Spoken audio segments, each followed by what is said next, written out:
What's up, YouTube? So I'm making this video to share some of the secrets I've learned in my time flying DRL. I put over 1,000 hours in DRL. I'm not sure what it is at right now, but I'll put it up on the screen. Kind of embarrassing, but you got to start somewhere. DRL was like the first sim I ever downloaded. I downloaded it for free off the Epic Game Store and fell in love with it, and that's basically how I started flying FPV is through DRL. So I've definitely learned some tricks and tips in my past, I'd say like year and a half of flying DRL. So let's hop into it. I'm gonna hop into the settings first and show you some of the best settings. Once you get into the settings, the first thing that we should look at is the graphic settings. See what the best graphics are. This is what I use personally. I put that FPS all the way up to 200, even though my monitor only supports 144. I keep it 1920 1080p. Exclusive mode is nice to have. There's some reason why that's better than full screen, so put it in exclusive. Advanced rendering on. Textures medium. Everything else is just off and low, and I find that to be some of the best settings. My PC's not the best, but it's also not bad. If you have like a bad computer, like say you're playing on a laptop, you probably might do like 720p, low textures. You kind of want to keep advanced rendering on because it helps like fly. It helps with flying. All right, so the next settings that we should look at is your transmitter settings. How fast do you want your rates to be? A good rule of thumb is to start at the 533. So if you look down here, you see where it says 500 degrees. Those are the degree at which each axis, moves at. So the Super 8 I always leave at .70. Just I never moved it. Uh, but I started at 533, so this was at like point 0.8. And so point 0.8 for the RC rate and then 0.7 for the Super rate is kind of like the basic 533 rate. And it's a very good rate to get comfortable with, but you kind of want to fine tune each axis. And what I learned is the yaw axis, you really want to be low. I have mine at 0.37, which is really low, and that makes it 247 degree, which is pretty slow. But when you're flying a slow spec drone, you want to be able, like, you don't want a lot of yaw. You're flying it with your right stick mainly. So like just to reduce random jitters I would do because I was really bad about just random jittering after doing like a maneuver. Crank that yaw down because it'll help you. It'll smooth you out. You'll be flying so much smoother.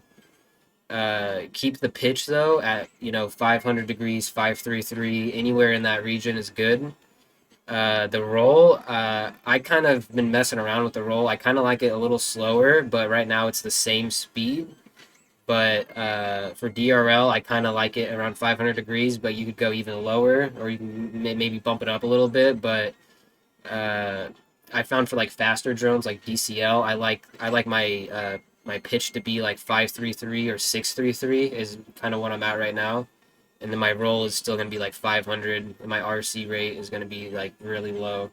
That's kind of what I figured out works for me. So just kind of work in that area, and you'll find a good rate for yourself. The next settings we should look at is your camera FOV and then the camera tilt. You really have two options when it comes to camera tilt. You want to do 45 degrees or 50 degrees. That's really the only two. I mean, you can change it to whatever you want, but you'll find after hours of flying that like it's either 45 or 50.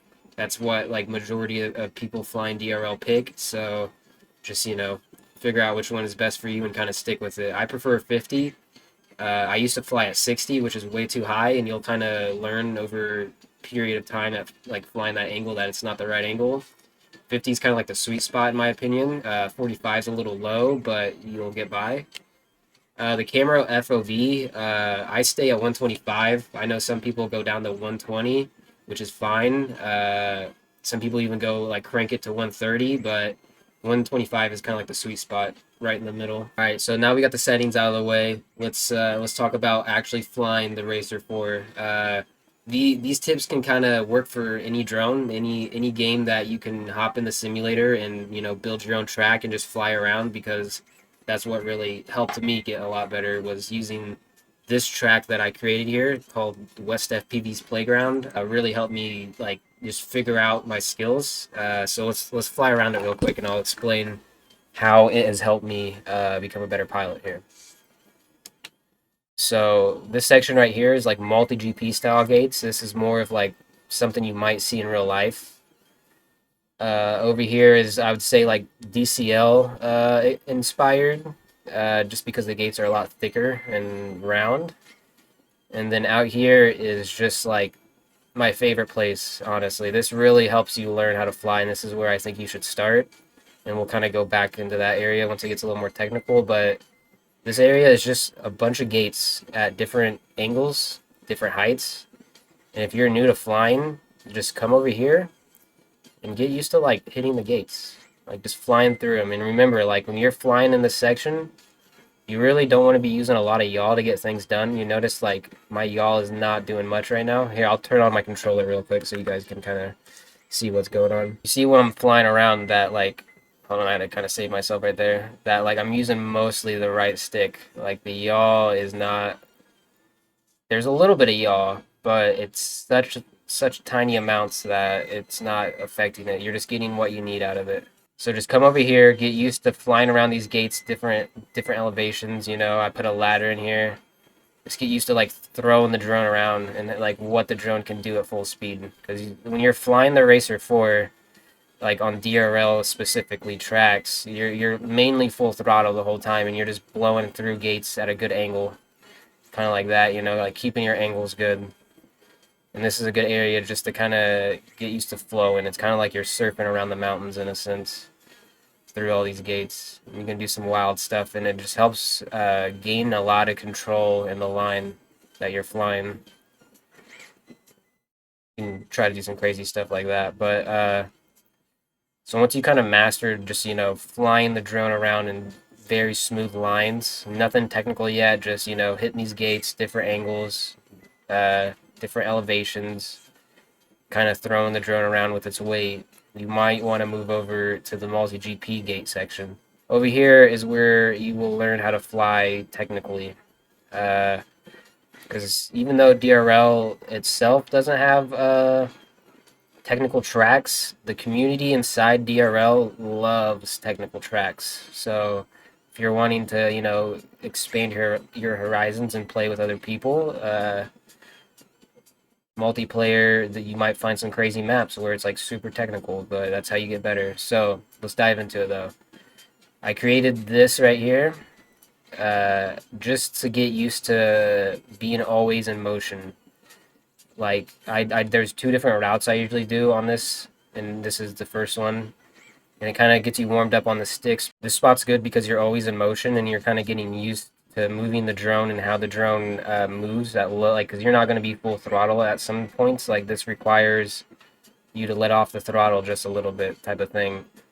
And even though I'm not doing it to the best abilities right now, like this will teach you how to fly super technical areas and be confident and not wobbly through the whole thing. So this is a good area just to kind of start at and get used to twirling around it like this. So once you figure it out, you know, just being in constant motion, it's time to like kind of go out, find these gates that are just lone gates, and get used to diving into stuff tight, you know, like coming out of something super wide, like, and just getting used to pulling it in with the right stick.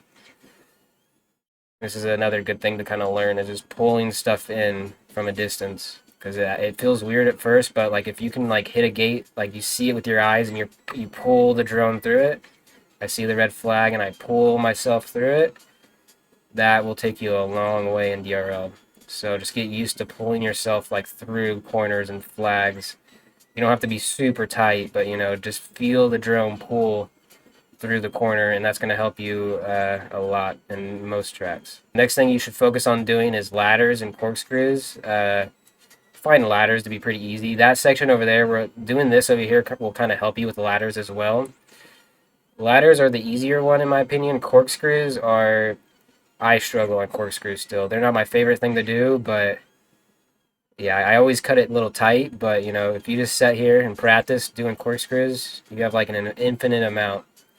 And after a while, you get it down. But corkscrews, the way I do it, like I use a little bit more yaw than I probably should be, and then I just kind of flick it once I'm over the top of it. Like you can like visually see me flick it once I'm over the top of it. I just flick it down into it. Just once you're upside down over it like that, just give it a little flick down, and then do that 100 times, and then you should have the muscle memory for it. All right, so we've kind of talked about, you know, pulling yourself into a turn, always being in motion are two big things. I mean, honestly, that's basically all DRL right there. If you can, oh wait, slaloms. Can't forget about slaloms. This right here actually helped me so much on slaloms. The more right stick you can use in the course, the faster you're going to be. So with this slalom, it's literally as basic as just doing that. Now, maybe that was terrible, but, you know, you get used to it. And, like, the tighter you can get it, the faster you're going to be, of course, because you're keeping that straight line through it. But, so yeah, there's my tip for slaloms. Just, you know, try to keep it straight and use only the right stick. And it'll be a very fast slalom. And not all slaloms are the same, of course. So, you know, like, just a good rule of thumb, if you're ever, like, feeling like you're slower in DRL and you're not, like, you just can't get that extra, like, 0.5 milliseconds of time, use more right stick and you will. So once you master just flying the drone around by yourself, no stress of races or anything, and you kind of are comfortable with getting around the practice track, a good thing to do would be to come and find the featured track section. So you go to fly, and then you go to solo race, and then feature tracks right here. You want to start off, you know, with the green ones and get comfortable with these green ones. Get a top 50 time, top 75 time, whatever, and just grind through these ones. You'll see yourself get better through these times, you know, and go through all the tracks once. And then if you can barely get through the red ones, you know, you might be able to barely get through it. Then go all the way back and beat your times again. And then by the time you get to the red ones the second time, you're going to be way more comfortable and confident on these tracks.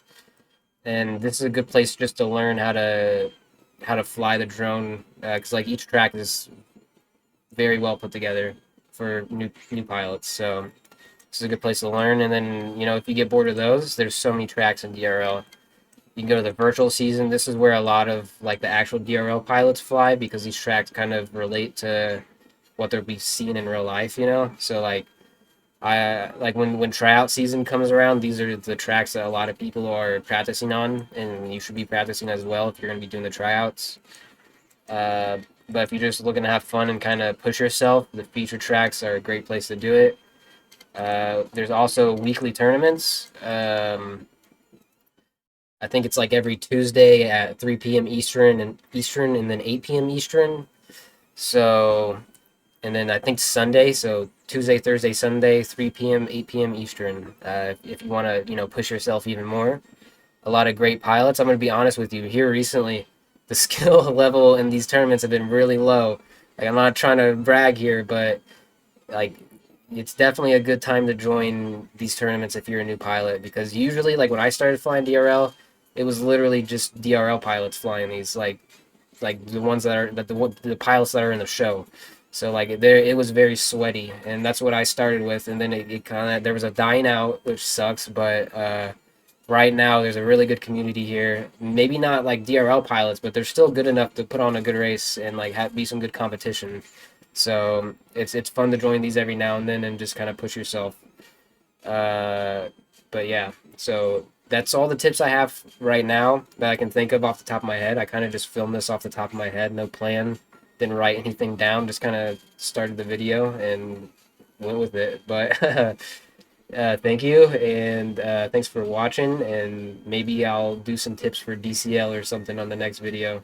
Don't forget to like, comment, and subscribe. Give me some tips. What you like about the video? What are some things I forgot to cover? Put it in the comments. Any tips you have. But I'm hoping this video can reach a bunch of new DRL people and put them in the right direction, because I see a lot of misguidance happening sometimes, and you know, this video will be really good to just put them in the right path. Thank you for watching.